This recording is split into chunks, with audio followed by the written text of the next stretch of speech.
آج بھی ہو جو ابراہیم سا ایماں پیدا، آج بھی ہو جو ابراہیم سا ایماں پیدا، آگ کر سکتی ہے انداز گلستہ پیدا۔ مذہب اسلام قربانی چاہتا ہے، ایثار چاہتا ہے، حضرت ابراہیم جیسا کلیجہ چاہتا ہے، حضرت اسماعیل جیسا استقلال چاہتا ہے، اور حضرت ہاجرہ جیسا جگر چاہتا ہے۔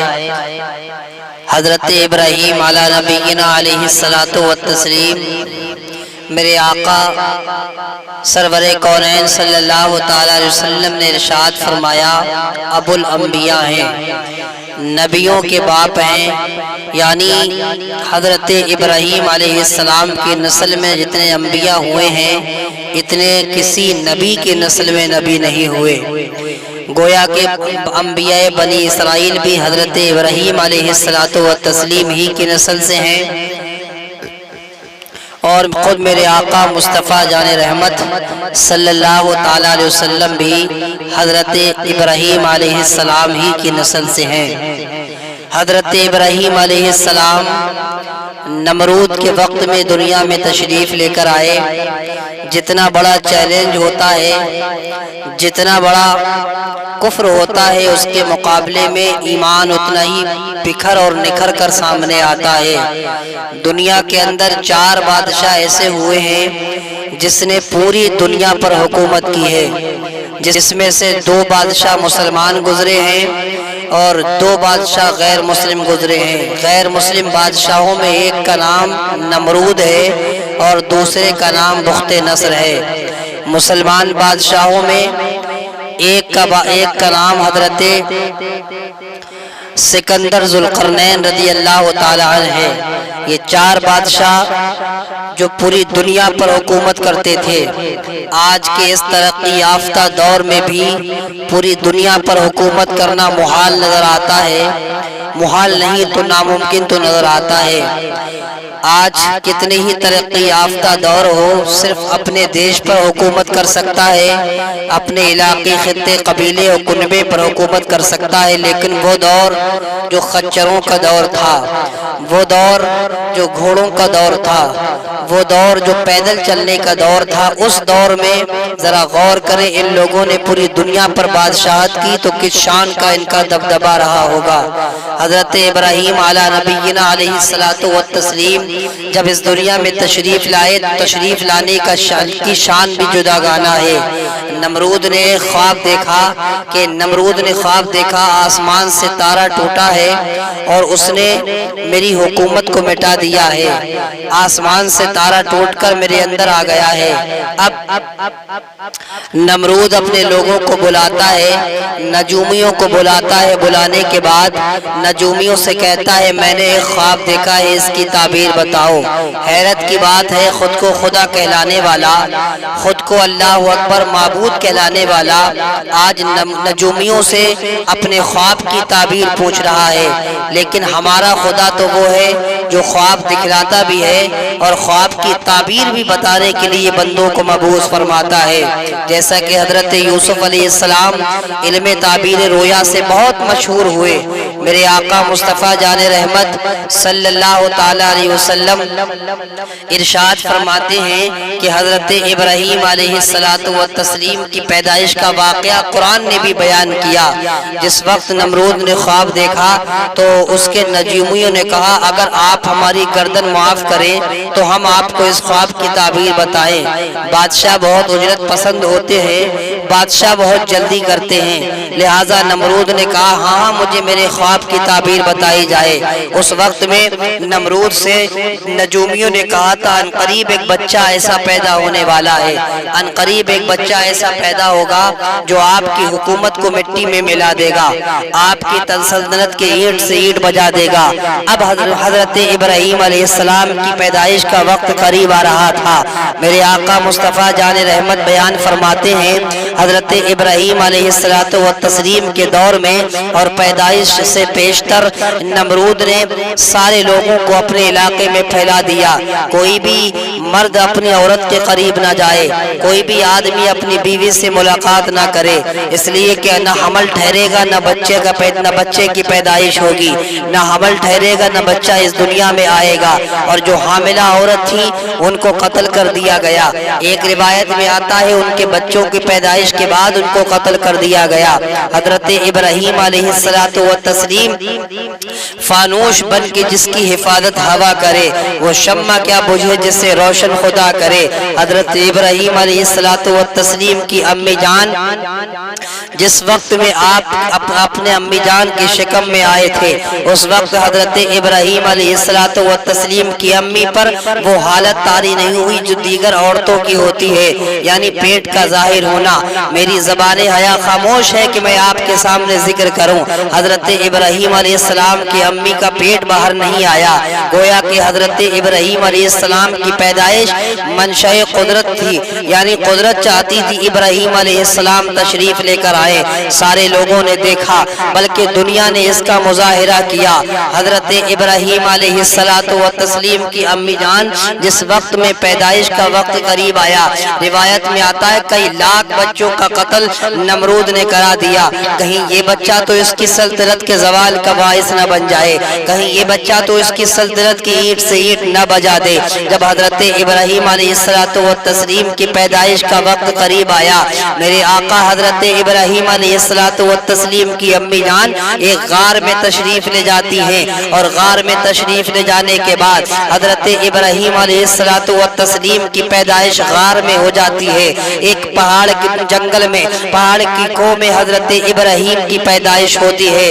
وہی ابراہیم کی بات کر رہا ہوں جو اسماعیل علیہ السلام کے ابا ہیں, جنہوں نے اپنے بیٹے کے گردن پر چھری رکھ کر سب کچھ اللہ کی بارگاہ میں قربان کر دیا تھا. حضرت ابراہیم علیہ الصلوۃ والتسلیم ہے کہ غار کے اندر پیدائش ہوتی ہے, اور پیدائش ہونے کے بعد حضرت ابراہیم کی امی جان آپ کو اسی غار میں چھوڑ کر چلی آتی ہیں, اور اللہ کی حفظ و امان میں دے کر چلی آتی ہیں.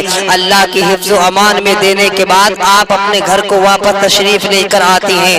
8 دن کے بعد حضرت ابراہیم کی امی جاتی ہیں آپ کے پاس, تو کیا دیکھتی ہیں کہ میں نے اپنے لال کو اللہ کی امان میں دیا تھا, میں نے اپنے چاند کو اللہ کے حفظ و امان میں دیا تھا. میرا چاند انگوٹھا چوس رہا ہے, میرا چاند انگلی چوس رہا ہے, اور خدا کی قدرت کا کرشمہ یہ, خدا کی قدرت یہ کہ حضرت ابراہیم علیہ الصلوۃ والتسلیم جب انگلی چوس رہے تھے تو ایک انگلی سے شہد نکل رہا تھا, ایک انگلی سے پانی نکل رہا تھا, ایک انگلی سے اللہ اکبر دودھ کی نہر نکل رہی تھی. گویا کہ قدرت حضرت ابراہیم کی پرورش کر رہی تھی, حضرت ابراہیم کی زندگی پروان چڑھ رہی تھی. اب میرے آقا حضرت ابراہیم علیہ السلام ایک روایت میں آتا 6 سال کے لیے جنگل ہی میں رہے, اور جنگل میں 6 سال کے رہنے کے بعد میں آپ سے یہاں رک کر ایک بات عرض کرنا چاہتا ہوں. آپ اپنی ہر چیز کو اللہ کی امان میں دے دیا کریں. جو چیز اللہ کی امان میں دے دی جاتی ہے وہ محفوظ ہو جاتی ہے, جو چیز اللہ کی امان میں دے دی جاتی ہے وہ سیونگ ہو جاتی ہے. اس لیے کہ آج دور بہت آگے نکل گیا, معاشرے نے کتنی ہی ترقی کر لی ہو, آج ہماری ماں بہنیں, آج ہمارے گھر کے لوگ اپنے بچوں کو فی امان اللہ نہیں سکھاتے ہیں. آج ہمارے گھر کے لوگ اپنے بچوں کو سکھاتے ہیں تو کبھی گڈ نائٹ سکھاتے ہیں, کبھی گڈ مارننگ سکھاتے ہیں, کبھی گڈ آفٹر نون سکھاتے ہیں. پیارے یاد رکھنا یہ سارے کلمات جو ہیں یہ انگریزوں کے دیے ہوئے کلمات ہیں, اور جو ہمارا مذہب اسلام ہے اس نے کبھی ہمیں سلام کے کلمات عطا فرمائے. سلام کے بارے میں میرے نبی ارشاد فرماتے ہیں افشوا السلام اطعموا الطعام, یعنی سلام کو عام کرو اور لوگوں کو کھانا کھلاؤ. پتہ لگا سلام صرف سلام نہیں ہے بلکہ سلام کے کلمات پر ذرا غور کریں. سلام کے کلمات ہیں السلام علیکم, یعنی تم پر سلامتی ہو. اگر آپ گڈ مارننگ دیکھیں گے تو آپ کی صبح اچھی ہو, گڈ آفٹر نون دیکھیں گے تو آپ کی دوپہر اچھی ہو, اور گڈ نائٹ دیکھیں گے تو آپ کی شام اچھی ہو. لیکن آپ جب دیکھیں گے السلام علیکم کا ترجمہ دیکھیں گے، سلام کہتا ہے، اسلام کہتا ہے السلام علیکم کہو، جب ایک دوسرے سے ملاقات کرو تو سلام کرو، جب ایک دوسرے سے ملاقات کے بعد جدا ہو تو سلام کرو، گھر والوں سے ملو تو سلام کرو، گھر والوں سے جدا ہو تو سلام کرو، دوستوں سے ملاقات ہو تو سلام کرو۔ السلام علیکم کا ترجمہ کیا ہے؟ سلامتی ہو تم پر۔ ہمارا مذہب پورا اسلام سلامتی کا ہے، اسلام شانتی کا دین ہے، اسلام سلامتی کا دین ہے، اسلام چاہتا ہے کہ سلامتی ہو جائے۔ السلام علیکم کا ترجمہ ہے تم پر سلامتی ہو، گڈ نائٹ کا ترجمہ تمہاری رات اچھی ہو، گڈ نائٹ گڈ مارننگ کی میننگ تمہاری صبح اچھی ہو، لیکن سلام کا ترجمہ کیا ہے؟ تم پر سلامتی ہو۔ کب تک سلامتی ہو؟ صبح تک سلامتی ہو، کیا شام تک سلامتی ہو؟ ایک دن سلامتی ہو، 2 دن سلامتی ہو؟ نہیں پیارے، جب تک تمہاری حیات رہے جب تک تم پر سلامتی ہو۔ یہ مذہب اسلام ہے جو ہمیں طریقہ دے رہا ہے، ہمارا تو اسلام ہی سلامتی کا مذہب ہے۔ آپ ذرا غور کریں، مذہب اسلام نے ہمیں دعا ترتیب کی ہے، اللہم انت السلام، یا اللہ تو سلامتی والا ہے، ومنک السلام، اور تجھ سے ہی سلامتی عطا کی جاتی ہے، تو ہی سلامتی عطا کرتا ہے، وإلیک یرجع السلام، اور ہم تیری ہی طرف سلامتی کے ساتھ پلٹنے والے ہیں، وإلیک یرجع السلام، حینا ربنا بالسلام، اے ہمارے رب ہمیں سلامتی کے ساتھ زندہ رکھ۔ یہ ہمیں اسلام قرآنی آیات کے ساتھ ہمیں اللہ اکبر ترغیب دے رہا ہے کہ دعا اس انداز میں کیا کریں، اور وادخلنا جنت دار السلام، یعنی ہمارا تو گھر جو ہے جسے جنت کہا جاتا ہے وہ دار السلام ہے، سلامتی کا گھر ہے۔ پتہ لگا ہمارے اندر تو شانتی ہی شانتی ہے، ہمارے یہاں تو سلامتی ہی سلامتی ہے، تو گویا کہ اپنے بچوں کو سلام سکھاؤ، اپنے بچوں کو گڈ نائٹ کی جگہ سلام سکھاؤ، گڈ مارننگ کی جگہ سلام سکھاؤ، گڈ ایوننگ کی جگہ سلام سکھاؤ، گڈ آفٹر نون کی جگہ سلام سکھاؤ۔ جب سلام سیکھیں گے تو پتہ لگے گا، جب سلام سیکھیں گے تو اسلام کا قانون سیکھیں گے۔ یہی وجہ تو تھی حضرت ابراہیم علیہ السلام کی امی نے آپ کو اللہ کی حفظ و امان میں دے دیا، اور جو چیز اللہ کی امانت امان میں دے دی جاتی ہے وہ اس میں کچھ بھی نہیں ہو سکتا، اس میں کوئی تغیر و تبدل نہیں ہو سکتا۔ اللہ اکبر، حضرت ابراہیم علیہ السلام کی امی نے میرے آقا حضرت ابراہیم علیہ السلام کو اللہ کی امان میں دے دیا۔ 6 سال گزرنے کے بعد بھی حضرت ابراہیم علیہ السلام صحیح سالم نظر آئے۔ حضرت ابراہیم علیہ السلام کے دور میں ایک فتنہ بہت تیزی کے ساتھ پروان چڑھا تھا، جس کو اللہ اکبر خدا کہلایا جاتا ہے۔ نمرود نے اپنے آپ کو خدا کہلایا۔ عجیب بات ہے، وہ نمرود جو ہر کام بندوں کے سمجھ سے کیا کرتا تھا، بندوں کے مشورے سے کیا کرتا تھا، وہ خدا کہلانے والے وہ اپنے آپ کو خدا کہلا رہا ہے۔ میں ایک بات یہاں ظاہر کر دوں، ہمارا خدا ایک خدا ہے، نہ اسے کبھی نیند آتی ہے نہ اسے کبھی اونگ آتی ہے۔ اللہ اکبر، اس کے جلوے ہر جگہ موجود ہیں۔ وہ جیسا رات کو دیکھتا ہے وہی دن کو دیکھتا ہے، جیسا دن کو دیکھتا ہے وہی رات کو دیکھتا ہے، آسمان کی بلندی میں بھی دیکھتا ہے، زمین کی پستی میں بھی دیکھتا ہے۔ ایک خدا، ہمارا ایک خدا ہے۔ قرآن خود کہتا ہے لو کان فیہما آلہۃ الا اللہ لفسدتا، اگر زمین اور آسمان میں چند خدا ہوتے تو ضرور ایک دوسرے سے فساد ہو جاتا۔ ایک کہتا آج بارش ہوگی، ایک کہتا آج نہیں ہوگی، ایک کہتا آج دھوپ کھلے گی، ایک خدا کہتا آج دھوپ نہیں کھلے گی۔ گویا کہ ہمیں ذہن مل رہا ہے خدا ایک خدا ہے۔ یہ کائنات کا نظام، یہ آسمان کی بلندی،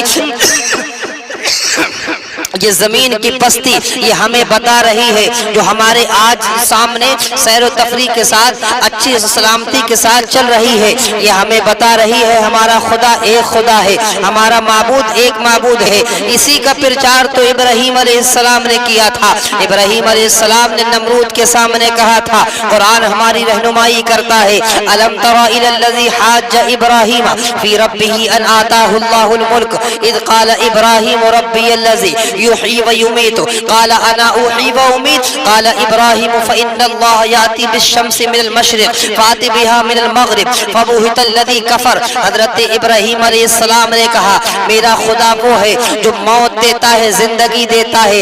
نمرود نے یہ سن کر مذاق اڑانا چاہا۔ نمرود نے سوچا یہ کام تو میں بھی کر سکتا ہوں، یعنی موت میں بھی دے سکتا ہوں، زندگی میں بھی دے سکتا ہوں۔ جس کو سزا ہو چکی تھی بندے کو، اس کو بلایا،